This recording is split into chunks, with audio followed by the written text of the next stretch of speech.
ఉన్న బంగారాన్ని విడిపించి ఆ రోజు ఆన్లైన్ రేటుకే మేము కొంటాం. Sharma gold company. నమస్తే, నేను విజయ్. సో ఇప్పుడు మళ్ళీ లాక్డౌన్ తప్పదా?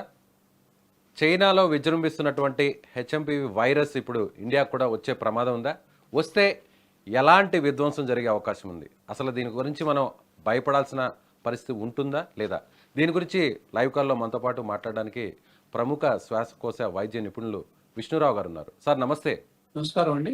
సార్, నిజంగా అంటే కరోనా లాంటి ప్రమాదాన్ని ఇది సృష్టించే అవకాశం ఉందంటారా ఈ వైరస్? లేదండి, ఇది ఆల్రెడీ నోన్ వైరస్. 2001లో ఇది నెదర్లాండ్స్ లో ఈ వైరస్ ని బర్డ్స్ నుంచి దీన్ని ఐసోలేట్ చేయడం జరిగింది. బర్డ్స్ నుంచి హ్యూమన్స్ కి వచ్చింది. దీన్ని ఐసోలేట్ చేయడం జరిగింది. అప్పుడప్పుడు ఇది వింటర్ సీజన్ లో ముఖ్యంగా డిసెంబర్ నుంచి జూన్ వరకు ఉంటది దీని యొక్క ప్రభావం. జనరల్ గా ఈ వైరస్లు అన్ని కూడా చలికాలంలోనే ఎక్కువగా విజృంభిస్తాయి. కరోనా వైరస్ అనేది entirely different and novel virus అంటాం. అది కొత్తగా వచ్చినటువంటి వైరస్ అన్నమాట మానవాళిలోకి. దాని యొక్క ప్రవర్తన ఎలా ఉంటది, ఇంకా ఎన్ని సంవత్సరాలు అది సైకిల్ అయితా ఉంటది, ఏ సీజన్ లో అవుతుంది అనే దాని మీద మనకు ఒక 4-5 ఏళ్ళు గడిస్తే గానీ ఇంకా క్లారిటీ రాదు. అయితే అదే వైరస్ తిరుగుతుందా? ఈ వైరస్ తో పాటు ఇంకా మరి ఇన్ఫ్లుయెన్జా వైరస్ ఉంది, రెస్పిరేటరీ సిన్షిషియల్ వైరస్లు ఉన్నాయి, ఇంకా ఎన్నో రకాలైనటువంటి వైరస్లు కూడా ఈ వింటర్ లో వస్తూ ఉంటాయి. సో అందరికీ ఈ హెచ్ఎంపివి వైరస్ నే ఉందా? హ్యూమన్ మెటా న్యూమో వైరస్ అంటారు. ఇది కూడా ఆర్ఎన్ఏ వైరస్. ఈ వైరస్ తోనే అన్ని వస్తున్నాయా? అందులో రెస్పిరేటరీ సిన్షిషియల్ వైరస్ కూడా ఉందా? ఇన్ఫ్లుయెన్జాతోనే వచ్చే జ్వరాలు కూడా ఉన్నాయా అనే గనక మనం చూసుకున్నట్లయితే టోటల్ గా ఓన్లీ ఈ వైరస్ తోనే అన్ని రకాలైనటువంటి జ్వరాలు జలుబులు వస్తున్నాయని చెప్పలేం. సో మొత్తం మీద ఏంటంటే ఈ యొక్క హెచ్ఎంపివి వైరస్ తోని అంతగా భయపడాల్సినటువంటి అవసరం లేదు. అయినప్పటికీ కూడా జాగ్రత్తలు తీసుకోవటం అనేది చాలా ఇంపార్టెంట్.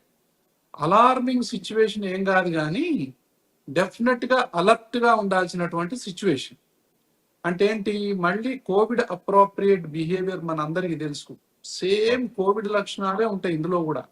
అంటే మెల్లగా ఆ వైరస్ బాడీలోకి ఎంటర్ అయిన తర్వాత ఒక 3 నుంచి 4-5 రోజుల మధ్యలో మెల్లగా వైరస్ లక్షణాలే, అంటే జలుబు చేయటం, ముక్కు దిబ్బడేయటం, గొంతు కొంచెం గరగర అంటం, ఒళ్ళు నొప్పులు రావటం, ఫీవర్ ఉండటం, హెడేక్ ఉండటం, కొంచెం అంత నీరసంగా ఉండటం, బలహీనంగా ఉండటం, ఈ చేత కాకపోవటం, ఈ లక్షణాలన్నీ అన్ని వైరస్లలో ఈ లక్షణాలే ఉంటాయి.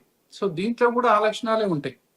అంటుకునే విధానం కూడా మనిషి నుంచి మనిషికి అంటుకునే విధానం కూడా సేమ్ కరోనా వైరస్ లాగానే, అంటే రెస్పిరేటరీ డ్రాప్లెట్స్ ద్వారా, అంటే ఎవరైనా దగ్గినప్పుడు ఆ తుంపర్ల ద్వారానే మన లోపలికి ఎంటర్ అవుతుంది. దాని తర్వాత ఏదన్నా ముట్టుకొని మళ్ళీ మనం ఇట్లా తుడుచుకుంటేనో లేకపోతే కళ్ళు తుడుచుకుంటేనో అట్లా కూడా వచ్చేటటువంటి అవకాశాలు ఉంటాయి. సో సేమ్ కోవిడ్ ఏ విధంగానైతే ఒక మనిషి నుంచి ఒక మనిషికి వస్తుందో ఇది కూడా అలాగే వస్తుంది. కాబట్టి సేమ్ టైప్ ఆఫ్ జాగ్రత్తలు మనం తీసుకోవాల్సినటువంటి అవసరం ఉంటుంది. అంటే ఏంటి? అదే విధంగా ర్యాపిడ్ గా స్ప్రెడ్ అయ్యే ఛాన్స్ ఉంటుంది సార్ దీనివల్ల. అంటే ర్యాపిడ్ గా స్ప్రెడ్ అవుతుందని చెప్పి ఏ వైరస్ అయినా కూడా చాలా ర్యాపిడ్ గా స్ప్రెడ్ అవుతుంది. అది ముఖ్యంగా ఏంటంటే కరోనా వైరస్ కు దీనికి తేడా ఏంటంటే, కరోనా వైరస్ అసలు 2 సంవత్సరాల పిల్లలకు పెద్దగా వచ్చేది కాదు, చిన్న పిల్లల్లో పెద్దగా వచ్చేది కాదు, 12 సంవత్సరాల పిల్లల్లో. కానీ ఇది మెయిన్ గా ఎఫెక్ట్ అయ్యేది మాత్రం చిన్నపిల్లలే. ముఖ్యంగా 2 సంవత్సరాల పిల్లల్లోనే ఎక్కువగా ఎఫెక్ట్ అవుతుంది. ఇది ఒకటి ఎక్స్ట్రీమ్స్ ఆఫ్ ఏజ్ గ్రూప్స్ అంటాం. తర్వాత మోర్ దాన్ 65 ఇయర్స్ ఉన్న వాళ్ళల్లో ఆల్రెడీ కొన్ని జబ్బులు ఉంటాయి కదా, బీపీ ఉండొచ్చు, షుగర్ ఉండొచ్చు, గుండె జబ్బులు ఉండొచ్చు, దాని తర్వాత కిడ్నీ జబ్బులు ఉండొచ్చు, క్యాన్సర్ ఉండొచ్చు, తర్వాత ఇమ్యూనో సప్రెసివ్ ఇమ్యూనిటీకి సంబంధించిన జబ్బులు ఉండొచ్చు, ఎన్నో రకాలైనటువంటి కొమార్బిడిటీస్ ఆల్రెడీ ఎగ్జిస్టింగ్ డిసీజెస్ ఉంటాయి. లంగ్స్ కు సంబంధించి సిఓపిడి ఉండొచ్చు, ఆస్తమా ఉండొచ్చు, బ్రాంకైటిస్ ఉండొచ్చు. సార్ ఇప్పుడు అందరిలో కూడా ఒక అనుమానం ఉంది సార్. అంటే ఇప్పుడు మళ్ళీ ఒకవేళ ఇది చైనాలో ఆల్రెడీ విజృంభిస్తుంది, సీక్రెట్ గా హాస్పిటల్స్ లో అందరిని కూడా ట్రీట్ చేస్తున్నారు, హాస్పిటల్స్ అన్ని కూడా ఫుల్ అయిపోయాయి. సో అక్కడి నుంచి గతంలో కోవిడ్ ఏ విధంగా అయితే స్ప్రెడ్ అయిందో అదేవిధంగా ఇప్పుడు చైనా నుంచి మళ్ళీ మన ఇండియాకి వస్తే సో అప్పుడు మనం ఎలాంటి జాగ్రత్తలు తీసుకోవాలి? లాక్డౌన్స్ లాంటివి పెట్టాలా, లేదంటే క్వారంటైన్స్ లాంటివి పెట్టి మళ్ళీ కూడా సేమ్ అలాంటి జాగ్రత్తలు తీసుకోవాలా, లేదంటే కొంతవరకు జాగ్రత్త తీసుకుంటే సరిపోతుందా? ఇప్పుడు ఆ డౌట్స్ అనేది క్లారిఫై చేసే పరిస్థితి లేదు. అయితే కేంద్ర ఆరోగ్య శాఖకు సంబంధించినటువంటి కొంతమంది అధికారులు కూడా చెప్పడం జరిగింది. నిన్న ఒక ప్రకటన కూడా చేశారు. దీని మీద పెద్దగా భయపడాల్సినటువంటి అవసరం లేదు. మన ఇండియాలో అయితే మాత్రం ఇప్పటివరకు ఎక్కడ కూడా ఒక కేసు కూడా నమోదు కాలేదు అని చెప్పడం జరిగింది. కానీ కరోనా లాగా దీని గురించి జాగ్రత్తలు తీసుకోవాలి అనేటువంటి మాట ఎక్కడ కూడా చెప్పలేదు. మీరేమంటారు? ఒకటండి, అంటే దాన్ని అంతా కొట్టిపారాను. అంటే ఏ స్ట్రెయిన్ అనేది ఇంపార్టెంట్. ఇప్పుడు ఏంటంటే జెనెటికల్లీ మ్యూటేషన్ స్ట్రెయిన్స్ అనేవి వస్తుంటాయి. ఇప్పుడు హెచ్ఎంపివి వైరస్ కూడా ఈ మ్యూటేషన్స్ జరుగుతూ ఉంటాయి. అంటే తన రూపాలను మార్చుకుంటా ఉంటుంది. ఏమైనా అగ్రెసివ్ స్ట్రెయిన్ ఏమన్నా వస్తుందా, ఆ స్ట్రెయిన్ ఎక్కువగా ఫాస్ట్ గా వస్తుందా, ఎక్కువగా న్యూమోనియాకు దారి తీస్తుందా, దాని అటాక్ ఏమైనా బలంగా ఉందా, చిన్నపిల్లలు ఇంకా బలంగా ఉందా అనేటటువంటిది మనం ఇంకా చూడాల్సిన అవసరం ఉంది. ఏదైనా కూడా ఏ వైరస్ కైనా కూడా మనం ఎప్పుడు భయపడతామంటే దాని ఫెటాలిటీ రేట్, మోర్టాలిటీ రేట్ అంటాం. అంటే అంటుకునే వేగం ఎంత ఉంది, 100 మంది అది ఇన్ఫెక్ట్ అయితే ఆరోగ్యంగా ఉన్న వాళ్ళల్లో మరణాల సంఖ్య ఎంత, ఆల్రెడీ జబ్బున్న వాళ్ళల్లో మరణాల సంఖ్య ఎంత, చిన్నపిల్లల్లో ఎంత, తర్వాత వయసు మళ్ళిన వాళ్ళల్లో ఎంత అనే దాన్ని బట్టి ఆధారపడి ఉంటుందండి. ఏదైనా సరే మార్టాలిటీ రేటు మోర్ దాన్ ఒక 2-3 కంటే ఎక్కువ ఉందంటే is a cause of concern. So definite గా అయితే ఇట్లాంటి పరిస్థితి ఏమన్నా ఉందా? ఎందుకంటే కరోనాలో కూడా 2-3% ఉంది, 1-3% మధ్యలోనే ఉంది దానికి వేగంగా అంటుకునేది. సో అలాగే ఇది కూడా ఏమన్నా వస్తే కనుక it is a cause of concern only. కానీ ఇప్పుడే తొందరపడి చెప్పలేం మనం. ఎందుకంటే చైనా నుంచి ఏ న్యూస్ కూడా ప్రపంచానికి అంత తొందరగా బయటికి తెలవదు. అంటే వాళ్ళు క్లారిటీ ఇవ్వరు, దానికి సంబంధించింది కాజ్ ఏంటో చెప్పరు, దాని తర్వాత దాని మోర్టాలిటీ ఎంత ఉందో చెప్పరు, దాని కాంప్లికేషన్స్ చెప్పరు. సో ఇలాంటివన్నీ కూడా కొంచెం సీక్రెట్ గా ఉంచుతారు అనేటటువంటి న్యూస్ వస్తూ ఉంటాయి మనకు. మనం కూడా వార్తల్లో వింటూ ఉంటాం.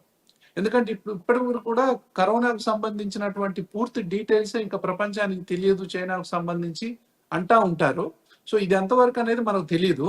బట్ ఏదైనప్పటికీ కూడా చైనాలో ఉన్నటువంటి పరిస్థితుల వల్ల అండ్ చాలా మోర్టాలిటీ ఉంది, మరణాలు సంభవిస్తున్నాయి, చాలా వేగంగా ఇది విస్తరిస్తుంది అన్ని ప్రాంతాలకు అంటే మాత్రం మనం అలర్ట్ గా ఉండాల్సినటువంటి అవసరం ఎంతైనా ఉంటుంది. అది ఎవరైనా చెప్తారు కదా. కానీ ఒక విషయం చెప్తున్నారు, మీరు కూడా చెప్పారు, చాలా మంది వైద్యులు కూడా ఇదే విషయం చెప్తున్నారు. ఈ వైరస్ అంటే హెచ్ఎంపివి వైరస్ని 20 ఏళ్ల కిందటనే ట్రేస్ అవుట్ చేశాము. సో నెదర్లాండ్లో ఇది ట్రేస్ అవుట్ అయింది అని చెప్తున్నారు. అయితే ఇప్పుడు అదే వైరస్ ఇప్పుడు స్ప్రెడ్ అవుతుందా, లేదంటే అది రూపాంతరం చెంది అంటే మ్యూటేషన్ మార్చుకొని ఇప్పుడు ఏమన్నా మళ్ళీ అది చైనాలో ఏమన్నా విజృంభిస్తుందా? ఆ క్లారిటీ ఏమన్నా ఇవ్వగలరా? అదేనండి, ఇప్పుడు మనకు తెలియదండి, దాని మీద రీసెర్చ్ జరగాలి. ఇదివరకు ఉన్నటువంటి అదే లైనేజ్ లో ఉన్నటువంటి వైరసా, అదే స్ట్రక్చర్ ఉందా, ఏమన్నా మార్చుకుందా రూపాంతరం అనేది ఆ వైరల్ స్టడీస్ చేయాలి. మ్యూటేషన్స్ ఏమన్నా అయినాయా, పాత వాటితో కంపేర్ చేసుకొని కొత్తది ఏమన్నా ట్రాన్స్మిషన్ రేట్ ఎక్కువ ఉందా, ఫెటాలిటీ రేట్ ఎక్కువ ఉందా అనేటటువంటిది రీసెర్చ్ లోనే మనకు తెలుస్తుంది. దాన్ని బట్టే ప్రపంచం కూడా మొత్తం జాగ్రత్తలు తీసుకునేటటువంటి పరిస్థితి ఉంటుంది. యాజ్ ఇట్ ఈస్ గా పాత వైరసే గనక అయినట్లయితే అంత కంగారు పడాల్సిన అవసరం లేదనేది మాత్రం అందరి అభిప్రాయం. ఎందుకంటే ఇది చాలా కామన్ గా వచ్చేటటువంటిదే. ఈ సీజన్ లో ఎప్పటి నుంచో ప్రతి సంవత్సరం కూడా వస్తూనే ఉంది.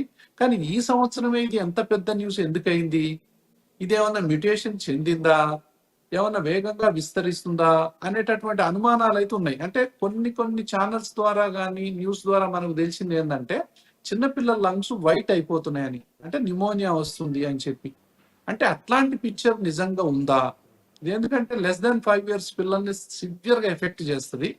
సో మనం తీసుకోవాల్సినటువంటి జాగ్రత్తలు ఏంటంటే జనరల్ గా మాస్క్ పెట్టుకోవటం అనేది, చేతులు కడుక్కోవటం అనేది, హెవీ రష్ ఉన్న కాడికి, గ్యాదరింగ్స్ ఉన్న కాడికి, ఫంక్షన్స్ కాడికి, ప్రయాణాలు అంటే ఇలాంటివి మాత్రం మనం కంపల్సరీగా కొంచెం అంటే ఇప్పటి నుంచే చేయాలంటారా, సిచ్యువేషన్ లేదంటే ఆ వైరస్ మన ఖచ్చితంగా ఇండియాలో ట్రేస్ అవుట్ అయిన తర్వాత అలాంటి జాగ్రత్తలు తీసుకోవాలా, లేదంటే ఇప్పటి నుంచే అలాంటి మనకు జాగ్రత్తలు తీసుకోవాలి? అంటే హ్యూమన్ మెటా న్యూమో వైరస్ అనేది ఎవరు వైరల్ కల్చర్స్ చేస్తారండి? జనరల్ గా వైరల్ ఫీవర్స్ వచ్చిన వాళ్ళందరికీ కూడా డాక్టర్స్ వైరల్ కల్చర్స్ ఏం చేయరు. ఎందుకంటే అంత పెద్ద సివియర్ కాదు కాబట్టి పెద్ద మెడిసిన్స్ కూడా ఏమి ఉండవు వైరస్ కి. ఈ వైరస్ కి పెద్ద మెడిసిన్స్ ఉండవు. అయితే మిగతా ఇన్ఫ్లుయెన్జా A, B, C అనే వాటికి మాత్రం వ్యాక్సిన్ ఉంది. అయితే మనం ఒక జాగ్రత్త తీసుకోవచ్చు ఈ టైంలో. ఏంటంటే ఎవరైతే వ్యాక్సిన్స్ తీసుకోలేదో అడల్ట్ పాపులేషన్, ఇక మనకు వచ్చేసరికి ఏమైనా టైం పడుతుంది అంటే ఇన్ఫ్లుయెన్జా వ్యాక్సిన్ మాత్రం అందరు తీసుకోవడం ఉత్తమం. పెద్దవాళ్ళైనా సరే ఇన్ఫ్లుయెన్జా వ్యాక్సిన్ తీసుకుంటే ఎవరైనా సరే ఏ వయసు వాళ్ళైనా ఆల్రెడీ అలర్జీ ఉన్నా, ఆస్తమా ఉన్నా, సిఓపిడి ఉన్నా, బ్రాంకైటిస్ ఉన్నా, సైనస్ ఉన్నా, కిడ్నీ జబ్బులు ఉన్నా, లివర్ జబ్బులు ఉన్నా, ఇలాంటి వాళ్ళు మన ఫ్లూ వ్యాక్సిన్ తీసుకోవటం అనేది ఒకటి, అది ప్రతి సంవత్సరం తీసుకోవాలి. ఇంకొకటి న్యూమోకోకల్ వ్యాక్సిన్ అనేది ప్రతి 5 సంవత్సరాలకు ఒకసారి తీసుకోవాలి. ఇవి అడల్ట్ వ్యాక్సినేషన్స్. ఈ వ్యాక్సినేషన్స్ తీసుకునేటటువంటి రేట్ ఏదైతే ఉందో అమెరికాలో 60 to 70% ఉంది, మన దేశంలో 1% కూడా లేదు. ఓ, కాబట్టి ఈ యొక్క వ్యాక్సిన్స్ ఇప్పుడు మా హాస్పిటల్ ఉందంటే మేము 60 to 70 to 80% వ్యాక్సిన్స్ వేస్తా ఉంటాం. అడల్ట్ వ్యాక్సిన్స్ అనేవి న్యూమోకోకల్ వ్యాక్సిన్ కానీ, ఇన్ఫ్లుయెన్జా వ్యాక్సిన్ కానీ. అంటే ఏంటి వీటి వల్ల ఉపయోగం అంటే దీని మాటికి చిన్న చితక వైరస్లు తొందరగా అంటుకోకుండా ఉండటం, ఒకవేళ వైరస్ వచ్చినా కూడా అది బ్యాక్టీరియల్ ఇన్ఫెక్షన్ అంటాం, సెకండరీ బ్యాక్టీరియల్ ఇన్ఫెక్షన్ కి గురి కాకుండా ఉండటం, అది సివియర్ నిమోనియాగా మారకుండా ఉండటం, ఆల్రెడీ జబ్బులు ఉన్న వాళ్ళల్లో ఏ వైరస్ వచ్చి ఇట్లా మనకు తగిలినా కూడా కింద పడే అవకాశం ఉంటుంది తొందరగా. అదే ఈ వ్యాక్సిన్ తీసుకున్న వాళ్ళలో ఏంటంటే ఊపిరితిత్తులు కొంచెం బలంగా ఉంటాయి, ఆ ఇన్ఫెక్షన్ ని రెసిస్ట్ చేసేటటువంటి కెపాసిటీ ఉంటుంది.